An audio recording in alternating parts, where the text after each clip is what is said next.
கசிநாயக்கன்பட்டி அரசு மேல்நிலைப் பள்ளியில் பள்ளி மாணவிகளுக்கு விலையில்லா மிதிவண்டி வழங்கும் விழா நடைபெற்றது. திருப்பத்தூர் மாவட்டம் கந்தளி ஒன்றியம் கசிநாயக்கன்பட்டி அரசு மேல்நிலைப் பள்ளியில் தமிழக அரசு வழங்கும் விலையில்லா மிதிவண்டிகள் வழங்கும் விழா பள்ளி தலைமை ஆசிரியர் குழந்தைசாமி தலைமையில் நடைபெற்றது. விழாவில் சிறப்பு அழைப்பாளராக திருப்பத்தூர் சட்டமன்ற உறுப்பினர் நல்லத்தம்பி கலந்து கொண்டு சிறப்புரையாற்றி 11ஆம் வகுப்பு பயிலும் 304 மாணவிகளுக்கு இலவச மிதிவண்டிகளை வழங்கினார். தொடர்ந்து விழாவில் பேசிய சட்டமன்ற உறுப்பினர், தமிழக அரசு பள்ளி குழந்தைகளுக்கு காலை உணவு திட்டம், நான் முதல்வன் திட்டம், பெண்களுக்கான இலவச பேருந்து என பல்வேறு திட்டங்களை செயல்படுத்தி வருவதாக உரையாற்றினார்.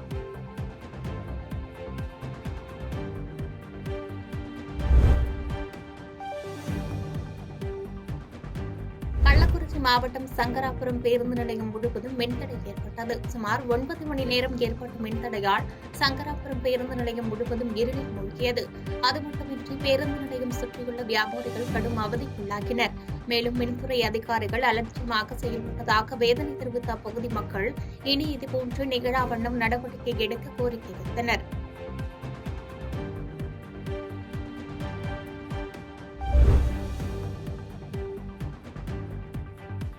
பெரிய கவுண்டபாளையத்தில் கிராம நிர்வாக அலுவலர் தாக்கப்பட்ட விவகாரத்தில் காவல்துறை விரைந்து நடவடிக்கை எடுக்க கோரி கிராம நிர்வாக அலுவலர்கள் கருப்பு பட்டை அணிந்து ஆர்ப்பாட்டத்தில் ஈடுபட்டனர். நாமக்கல் மாவட்டம் பெரிய கவுண்டம்பாளையத்தில் அரசு புறம்போக்கு நிலத்தில் மரத்தை வெட்டியதை தட்டி கேட்ட கிராம நிர்வாக அலுவலர் ராமன் என்பவரை அதே பகுதியைச் சேர்ந்த திருமுருகன் என்பவர் தாக்கியதாக கூறப்படுகிறது. இதுகுறித்து நள்ளிப்பாளையம் போலீசார் வழக்கு பதிவு செய்து விசாரணை மேற்கொண்டு வரும் நிலையில் திருமுருகன் தலைமறைவாகியுள்ளார். இந்த நிலையில் கிராம நிர்வாக அலுவலர் ராமனை தாக்கிய நபரை கைது செய்ய கோரி நாமக்கல் மோகனூர் சாலையில் உள்ள வட்டாட்சியர் அலுவலகம் முன்பு நாமக்கல் மாவட்ட அனைத்து கிராம நிர்வாக அலுவலர்கள் மற்றும் வருவாய்த்துறை சார்ந்த அனைத்து சங்கங்களின் கூட்டமைப்பு சார்பில் கருப்பு பட்டை அணிந்து ஆர்ப்பாட்டத்தில் ஈடுபட்டனர். அப்போது கிராம நிர்வாக அலுவலர்களுக்கு பாதுகாப்பு வழங்க வேண்டும், கிராம நிர்வாக அலுவலரை தாக்கிய நபரை விரைந்து கைது செய்து நடவடிக்கை எடுக்க வேண்டும் உள்ளிட்ட கோரிக்கைகளை வலியுறுத்தினர்.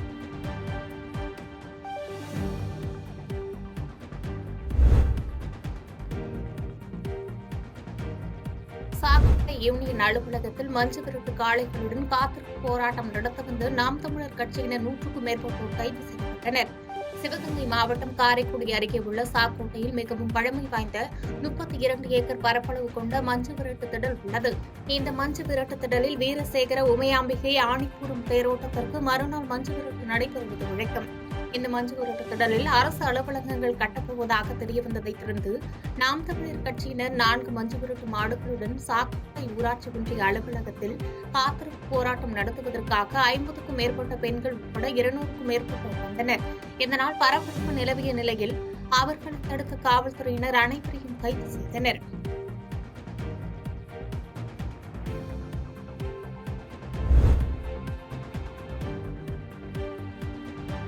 குன்னூரில் உள்ள பிரபல தனியார் பள்ளிக்கு இமெயில் மூலம் வெடிகுண்டு மிரட்டல் விடுத்த சம்பவம் பரபரப்பை ஏற்படுத்தியது. நீலகிரி மாவட்டம் குன்னூரில் உள்ள தனியார் பள்ளியில் 1000க்கும் மேற்பட்ட மாணவிகள் பயின்று வருகின்றனர். இந்நிலையில் பள்ளி முதல்வருக்கு இமெயில் மூலம் மர்ம ஆசாமி ஒருவர் பள்ளிக்கு வெடிகுண்டு வைத்துள்ளதாக மிரட்டல் விடுத்துள்ளார். இதையடுத்து பள்ளி முதல்வர் உடனடியாக மேல்குன்னூர் காவல்துறையினருக்கு தகவல் கொடுத்தார். அதன் பேரில் காவல்துறையினர் விரைந்து வந்து சோதனை மேற்கொண்டனர். மேலும் மோப்ப நாய்கள் வரவழைக்கப்பட்டு பள்ளி வளாகம் முழுவதும் சோதனை செய்யப்பட்டது. பள்ளி விடுமுறை நாள் என்பதால் மாணவிகள் யாரும் பள்ளிக்கு வரவில்லை என்பது குறிப்பிடத்தக்கது. குன்னூர் மையப்பகுதியில் உள்ள தனியார் பள்ளிக்கு வெடிகுண்டு மிரட்டல் விடுத்த சம்பவம் பெரும் பரபரப்பை ஏற்படுத்தியது.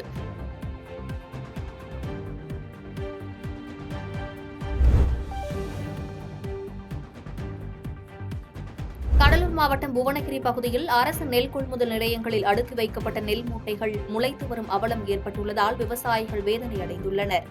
கடலூர் மாவட்டம் புவனகிரி மற்றும் அதன் சுற்றுவட்டார பகுதிகளில் கொள்முதல் செய்யப்பட்ட பல்லாயிரக்கணக்கான நெல் மூட்டைகள் அரசு நெல் கொள்முதல் நிலையங்களில் அடுக்கி வைக்கப்பட்டுள்ளன. அவ்வாறு திறந்த வெளியில் சரியான பாதுகாப்பு இல்லாமல் அடுக்கி வைக்கப்பட்டுள்ள நெல் மூட்டைகள் தற்போது பெய்து வரும் மழையில் நனைந்து முளைத்து வருகின்றன. இந்நிலையில் கொள்முதல் செய்யப்பட்ட நெல் மூட்டைகளை நெல் சேமிப்பு கிடங்கிற்கு எடுத்து செல்லாமல் அரசு நெல் கொள்முதல் நிலையங்களை பராமரித்து பாதுகாப்பதில் கவனம் செலுத்துவதில்லை என விவசாயிகள் வேதனை தெரிவித்து நெல் மூட்டைகள் மழையால் சேதமடைந்ததால் அதிக பொருளாதார இழப்பு ஏற்படும் என அரசுக்கு விவசாயிகள் கடும் கண்டனங்களை தெரிவித்து வருகின்றனர்.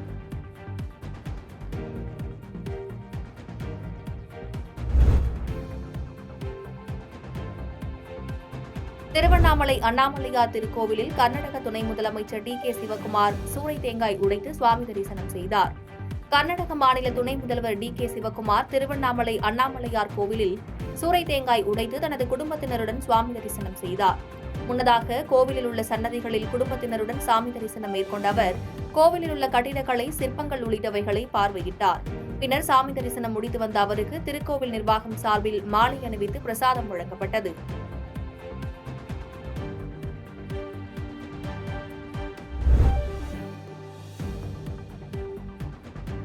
பன்னாட்டு தொழிற்சாலைகள் தமிழகத்தில் அமைக்கப்படும் போது தமிழக அரசு சட்டத்திட்டங்களை பின்பற்ற வேண்டும் எனவும் அரசு தொழிலாளர்களை போராடும் நிலைக்கு தள்ளக்கூடாது எனவும் நெய்வேலி சுரங்க தொழிலாளர் சங்க தலைவர் ராமகிருஷ்ணன் பேட்டியளித்துள்ளார். காஞ்சிபுரம் மாவட்டம் சுங்குவார்சத்திரம் பகுதியில் சாம்சங் இந்தியா தொழிற்சாலை தொழிலாளர்கள் பல்வேறு கோரிக்கைகளை வலியுறுத்தி கடந்த 1 மாத காலமாக போராடி வருகின்றனர்.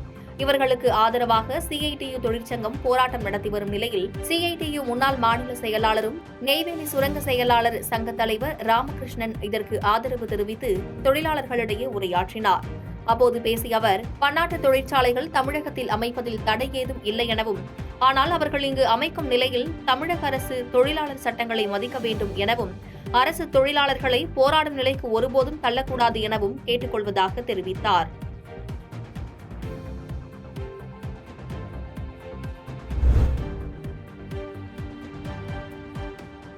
தூத்துக்குடியில் மாவட்ட மக்கள் குறைகளையும் நாள் கூட்டத்தில் பல்வேறு நலத்திட்ட உதவிகளை மாவட்ட ஆட்சியர் இளம் பகவத் வழங்கினார். தூத்துக்குடி மாவட்ட ஆட்சியர் அலுவலக கூட்டரங்கில் மாவட்ட ஆட்சியர் இளம் பகவத் தலைமையில் மக்கள் குறைகளையும் நாள் கூட்டம் நடைபெற்றது.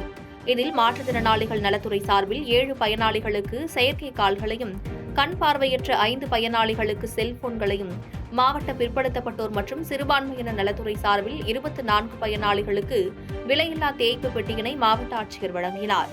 மக்கள் குறைகளையும் நாள் கூட்டத்தில் பொதுமக்களிடமிருந்து பல்வேறு கோரிக்கைகள் அடங்கிய 494 கோரிக்கை மனுக்கள் பெறப்பட்டது. பெறப்பட்ட கோரிக்கை மனுக்கள் மீது உரிய நடவடிக்கை மேற்கொள்ளுமாறு துறை சார்ந்த அலுவலர்களுக்கு மாவட்ட ஆட்சியர் அறிவுறுத்தினார்.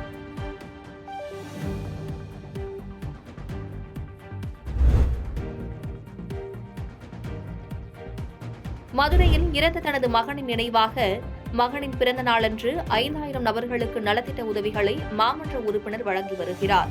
100 வார்டுகளை கொண்ட மதுரை மாநகராட்சியின் 58வது மாமன்ற உறுப்பினர் ஜெயராமன் தனது மறைந்த மகனின் நினைவாக ஒவ்வொரு வருடமும் அவருடைய பிறந்த நாளின் போது அப்பகுதி மக்களுக்கு நலத்திட்ட உதவிகளை வழங்குவது வழக்கமாக வைத்துள்ளார். அந்த வகையில் இன்று நடைபெற்ற இந்த நலத்திட்ட உதவிகள் வழங்கும் விழாவிற்கு பட்டிமன்ற பேச்சாளர் சாலமன் பாப்பையா மற்றும் பட்டிமன்ற பேச்சாளர் ராஜா உட்பட மதுரையை சேர்ந்த பிரபல மருத்துவர்கள் என முக்கியஸ்தர்கள் ஏராளமானோர் பங்கு பெற்றனர். கட்சியின் சுவடுகள் எதுவும் இல்லாமல் தன்னுடைய மகனின் நினைவாக நடத்தக்கூடிய இந்த விழாவில் அவருடைய அழைப்பை ஏற்று அப்பகுதி மக்கள் வருகை தந்து எந்தவித ஆரவாரமும் இல்லாமல் நீண்ட வரிசையில் காத்திருந்து நலத்திட்ட உதவிகளை பெற்று சென்றனர் என்பது குறிப்பிடத்தக்கது.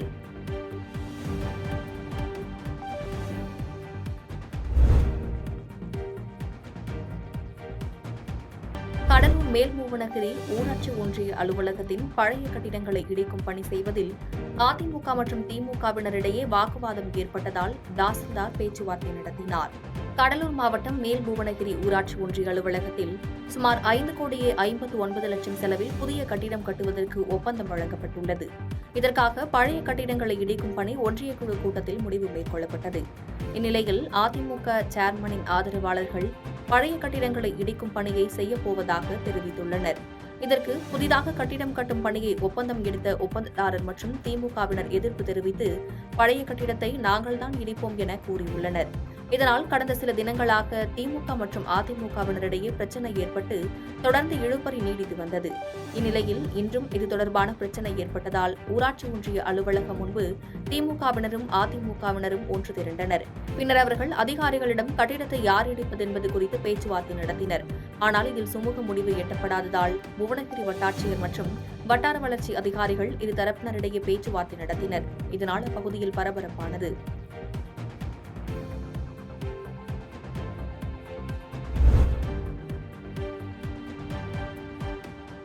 ஓமலூரில் கலைஞர் நூற்றாண்டு நூலகத்தை சுற்றுலாத்துறை அமைச்சர் ராஜேந்திரன் திறந்து வைத்தார். சேலம் மாவட்டம் ஓமலூரில் திமுக இளைஞரணி சார்பில் கலைஞர் நூற்றாண்டு விழா நூலகம் அமைக்கப்பட்டது. இந்த நூலகத்தில் இந்திய ஆட்சிப்பணி தேர்வுக்கான நூல்கள், தமிழ்நாடு அரசு பணியாளர் தேர்வாணையத்தின் தேர்வுகளுக்கான நூல்கள் உள்ளிட்ட சுமார் 1500 நூல்கள் கொண்ட நூலகம் அமைக்கப்பட்டுள்ளது. இந்த நூலகத்தை தமிழ்நாடு சுற்றுலாத்துறை அமைச்சர் ராஜேந்திரன் கலந்து கொண்டு திறந்து வைத்தார். இதனைத் தொடர்ந்து நூலகத்தில் அமர்ந்து படித்து வந்த மாணவிகளுடன் கலந்துரையாடல் நிகழ்த்தினார். மேலும் நூல்கள் வாசிப்பதன் பயன்கள் குறித்தும் எடுத்துரைத்தார். இதனைத் தொடர்ந்து பேசிய அமைச்சர் ராஜேந்திரன், இளைஞர்கள், மாணவர்கள் இந்த நூலகத்தை பயன்படுத்தி போட்டித் தேர்வுகளில் வெற்றி பெற வேண்டும் என்றும் அனைத்து துறைகளிலும் அதிகாரிகளாக வர வேண்டும் என்றும் வாழ்த்தி பேசினார்.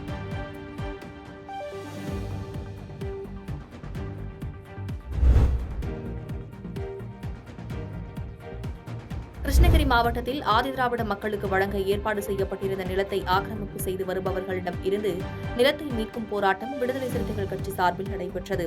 கிருஷ்ணகிரி மாவட்டம் சூளகிரி அடுத்த முதுகுறுக்கி கிராம பகுதியில் ஆதிதிராவிட தாழ்த்தப்பட்ட மக்களுக்கு அரசு சார்பில் வழங்க ஏற்பாடு செய்யப்பட்ட நிலத்தை ஆக்கிரமிப்பு செய்து வருபவர்களிடம் இருந்து நிலத்தை மீட்கும் போராட்டம் கிருஷ்ணகிரி மைய மாவட்ட செயலாளர் மாதேஷ் தலைமையில் நடைபெற்றது. இந்த நிகழ்ச்சியில் சூளகிரி அருகே உள்ள முதுகுறிச்சி கிராமத்தில் ஆதிதிராவிடர் மக்களுக்கு சுமார் 35 ஆண்டுக்கு முன்பு ஒதுக்கப்பட்ட நிலம் தற்போது வரை உரிமையாளரிடமே இருந்து வருகிறது. இதனால் அரசு அறிவித்த ஆதிதிராவிடர்களுக்கு நிலம் கிடைக்காமல் இருந்து வரும் நிலையில் விடுதலை சிறுத்தைகள் கட்சி சார்பாக பல்வேறு போராட்டங்கள் முன்னெடுக்கப்பட்டு மாவட்ட ஆட்சியர் மற்றும் ஆதிதிராவிடர் நலத்துறையில் பலமுறை மனு கொடுத்தும் எந்த ஒரு நடவடிக்கையும் எடுக்கப்படவில்லை என்பதை கண்டித்து ஆர்ப்பாட்டம் நடைபெற்றது. இந்த நிலம் மீட்கும் போராட்டத்தில் இறங்கிய நபர்களை காவல்துறையினர் தடுத்து நிறுத்தி வாக்குவாதத்தில் ஈடுபட்டதால் அங்கு பரபரப்பு ஏற்பட்டது.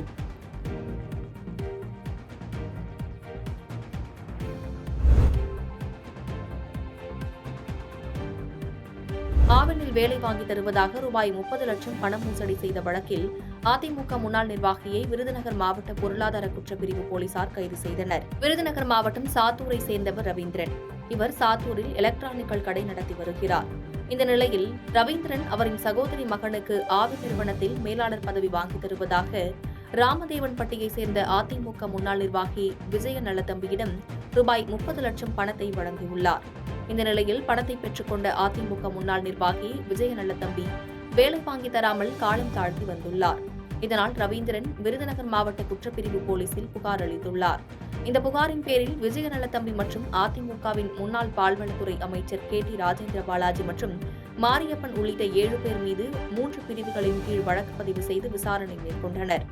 இந்நிலையில் தற்போது ஸ்ரீவில்லிபுத்தூரில் 30 லட்சம் ரூபாய் பண மோசடி வழக்கில் முதல் குற்றவாளியான அதிமுகவின் முன்னாள் நிர்வாகி விஜய நல்லதம்பியை மாவட்ட குற்றப்பிரிவு போலீசார் கைது செய்து தீவிர விசாரணை மேற்கொண்டனர். விசாரணையின் முடிவில் விஜய நல்லதம்பியை நீதிமன்றத்தில் ஆஜர்படுத்துவதற்கு முன்பாக மருத்துவ பரிசோதனைக்காக விருதுநகர் அரசு மருத்துவக் கல்லூரி மருத்துவமனைக்கு அழைத்து சென்றபோது விஜய நல்லதம்பிக்கு திடீரென நெஞ்சுவலி ஏற்பட்டது. இதனைத் தொடர்ந்து அவர் போலீஸ் பாதுகாப்புடன் விருதுநகர் அரசு மருத்துவக் கல்லூரி மருத்துவமனையில் உள்நோயாளியாக அனுமதிக்கப்பட்டு சிகிச்சை பெற்று வருகிறார்.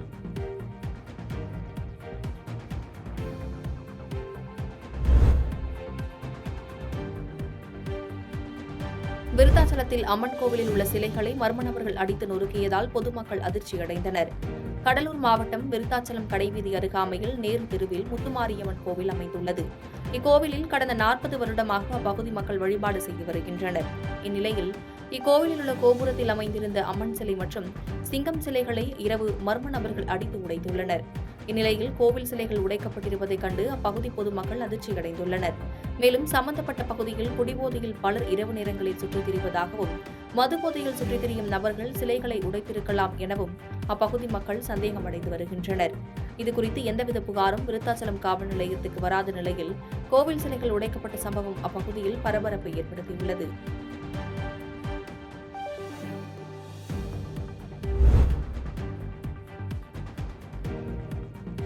திண்டுக்கல் மாவட்டம் கொடைக்கானல் பெரியகுளம் தேனி செல்வதற்கு இலகு ரக வாகனங்கள் பயணிக்கும் வகையில் உருவாக்கப்பட்டது அடுக்கம் வழிச்சாலை. பெருமாள் மலையில் இருந்து மாற்றுச்சாலையாக அடுக்கம் கிராமம் வழியாக சென்று பெரியகுளத்தை சென்றடையும் வகையில் இந்த சாலை உருவாக்கப்பட்டது. அவ்வப்போது ஏற்படும் கனமழையால் அடிக்கடி இந்த சாலையில் போக்குவரத்து துண்டிக்கப்படுவது வாடிக்கையாகியுள்ளது. இதன் காரணமாக மழைக்காலங்களில் அப்பகுதி கிராம மக்கள் கடும் அவதியடைந்து வருகின்றனர். இந்நிலையில் இரவு பெய்த கனமழையால் கொடைக்கானலில் இருந்து அடுக்கம் கிராமம் வழியாக பெரியகுளம் செல்லும் சாலை மிகவும் சிதிலமடைந்தது. இந்நிலையில் சாலைகளில் பிளவு ஏற்பட்டு கற்குவியல்களாகவும் ஆங்காங்கே மரங்கள் விழுந்தும் பாறைகள் சரிந்தும் இந்த சாலை மிக மோசமான நிலையில் உள்ளது. இதனால் தங்களது விளைநிலங்களில் உருவான காய்கறிகளை விற்பனைக்கு கொண்டு செல்வதில் கடும் சிரமத்தை சந்தித்து வருகின்றனர் இப்பகுதி கிராம மக்கள். மேலும் தலைசுமையாக நடந்து சென்று வியாபாரத்தில் ஈடுபட முயற்சித்தாலும் நடந்து செல்வதிலும் கடும் சிரமம் ஏற்பட்டுள்ளதாக கிராம மக்கள் கவலை தெரிவித்துள்ளனர். இதற்கு துரிதமான நடவடிக்கை எடுத்து நிரந்தரமாக இப்பகுதி சாலையை சீரமைக்க கிராம மக்கள் கோரிக்கை வைத்துள்ளனர்.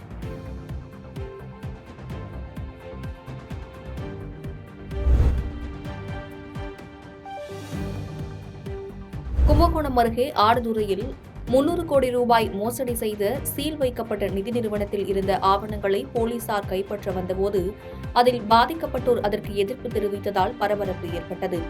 தஞ்சாவூர் மாவட்டம் கும்பகோணம் அருகே ஆடுதுறை ரயில்வே சாலையில் கடந்த 40 ஆண்டுகளுக்கு மேலாக செயல்பட்டு வந்த தனியார் நிதி நிறுவனம் கடந்த 2017ஆம் ஆண்டு திடீரென மூடப்பட்டது. இதனால் இந்த நிறுவனத்தில் ரூபாய் 300 கோடி அளவிற்கு முதலீடு செய்திருந்த சுற்றுப்புற கிராம பகுதிகளைச் சேர்ந்த ஆயிரக்கணக்கான வாடிக்கையாளர்கள் தாங்கள் கட்டிய பணத்தை வாங்க முடியாமல் மிகுந்த ஏமாற்றம் அடைந்து பலவிதமான போராட்டங்களை நடத்தினர். இது தொடர்பான புகாரின் பேரில் திருச்சி பொருளாதார குற்றப்பிரிவு போலீசார் வழக்கு பதிவு செய்து விசாரணை நடத்தி நிதி நிறுவனம் செயல்பட்ட முக்கிய கட்டிடத்தை சீல் வைத்தனர். இந்நிலையில் கடந்த 7 ஆண்டுக்கும் மேலாக பூட்டப்பட்டிருந்த நிதி நிறுவனத்தில் உள்ள ஆவணங்களை நீதிமன்ற உத்தரவின்படி தஞ்சை மாவட்ட பொருளாதார குற்றப்பிரிவு காவல் துணை கண்காணிப்பாளர் பூரணி தலைமையில் போலீசார் லாரியில் ஏற்றும் பணியில் ஈடுபட்டனர்.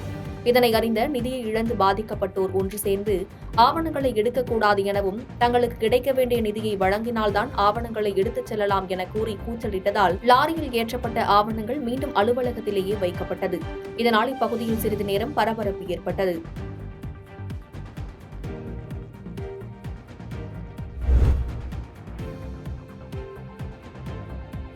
கடலூரில் போக்குவரத்துக்கு இடையூறாக இருந்த பள்ளத்தை தனது சம்பளத்தில் சரி செய்த போக்குவரத்து காவலருக்கு பாராட்டுகள் குவிந்து வருகிறது. கடலூர் லாரன்ஸ் சாலையில் மத்திய பேருந்து நிலையம் உள்ளது. இந்த பேருந்து நிலையத்திலிருந்து பேருந்துகள் வெளியே வரும் இடத்தில் சாலையில் ஆங்காங்கே பள்ளங்கள் ஏற்பட்டிருந்தது. இதனால் அடிக்கடி விபத்துகளும் ஏற்பட்டு வந்தன. இந்த நிலையில் போக்குவரத்து சிறப்பு துணை ஆய்வாளர் திருமால்வளவன் தனது மாத சம்பளத்திலிருந்து 15,000 ரூபாய் சிமெண்ட், ஜல்லி ஆகியவற்றை வாங்கி பள்ளத்தை சரி செய்துள்ளார். போக்குவரத்து காவலரின் இந்த செயலை ஆட்டோ ஓட்டுநர்கள், வாகன ஓட்டிகள் மற்றும் சமூக ஆர்வலர்கள் வெகுவாக பாராட்டி வருகின்றனர்.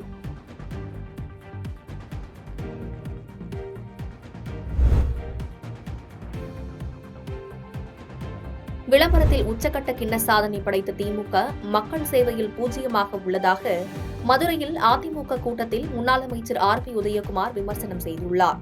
மதுரை மாவட்டம் திருமங்கலத்தை அடுத்த டி. குன்னத்தூரில் அதிமுக சார்பில் இளைஞர்களுக்கான பயிற்சி முகாம் நடைபெற்றது.